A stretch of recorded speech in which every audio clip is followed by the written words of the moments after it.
This video is going to teach you how to write the capital letters E, F, G, and H in Faux Calligraphy.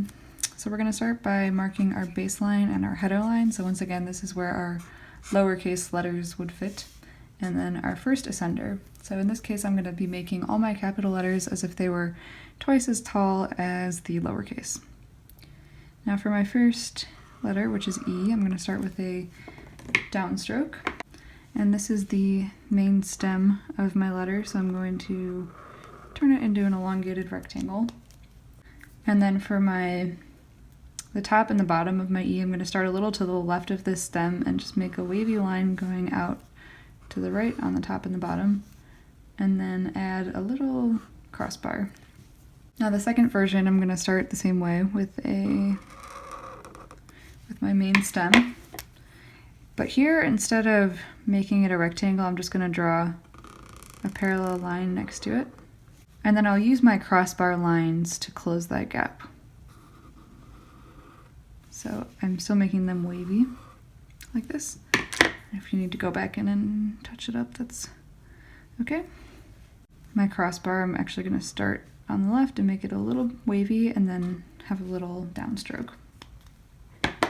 So here, just to make it a little bit different than the first version, we added this downstroke, which you can add a little bit of shading to. I like to make this almost triangular.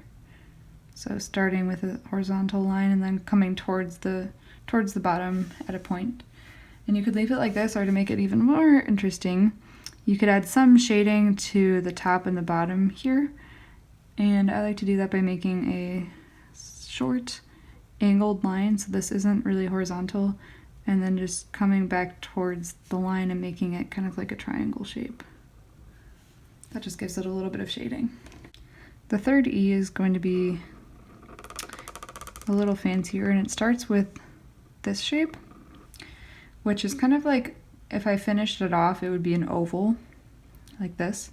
But instead of connecting it, once I get to this point, I start making a horizontal loop. And then I'm going to make another partial oval shape right below it. But instead of finishing this one, I'm going to curve around and spiral inward. And then up here, you could leave it like it is, or you can add a little downstroke at the top. And then I'll shade my curves on the inside.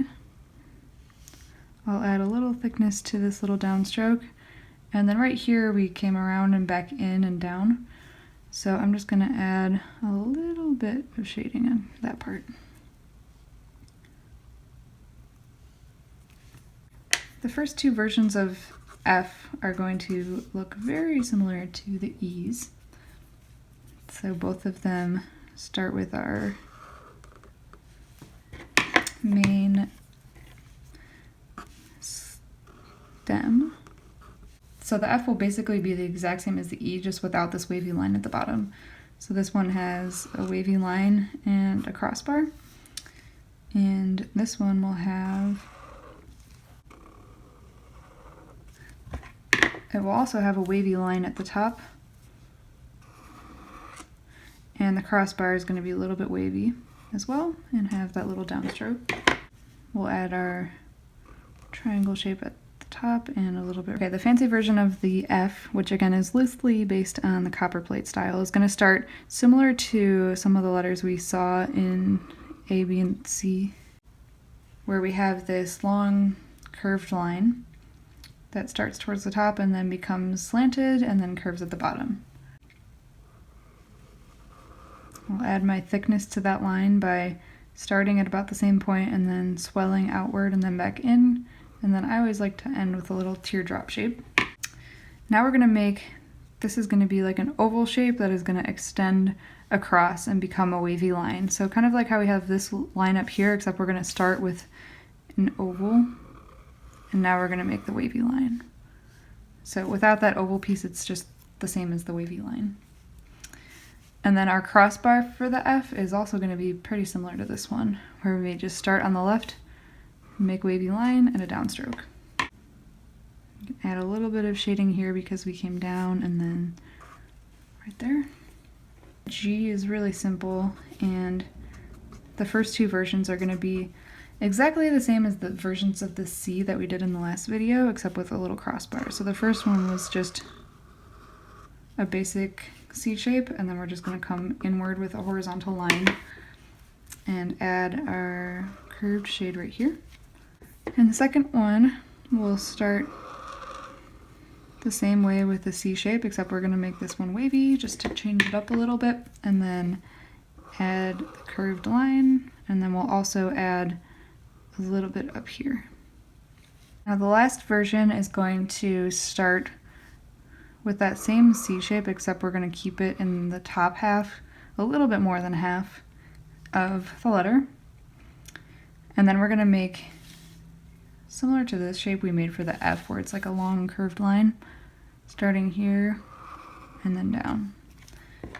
Okay, now let's add some shade before we go on.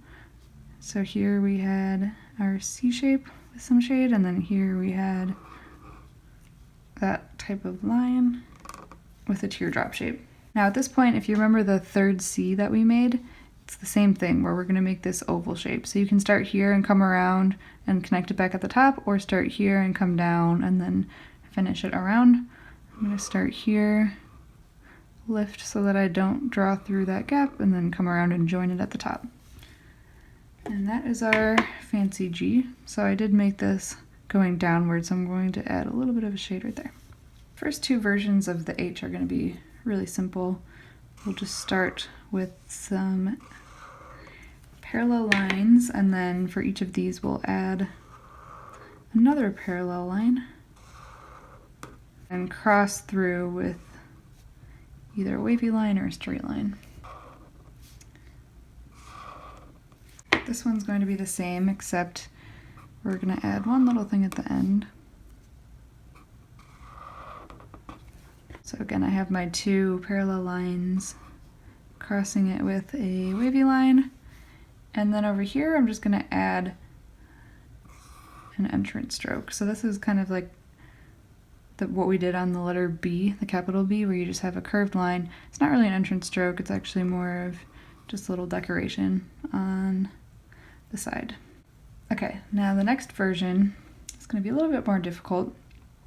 We're going to start at the top and come down and then loop to the left and then up. So this, at this point, is pretty similar to your descending stem loop for your lowercase letters.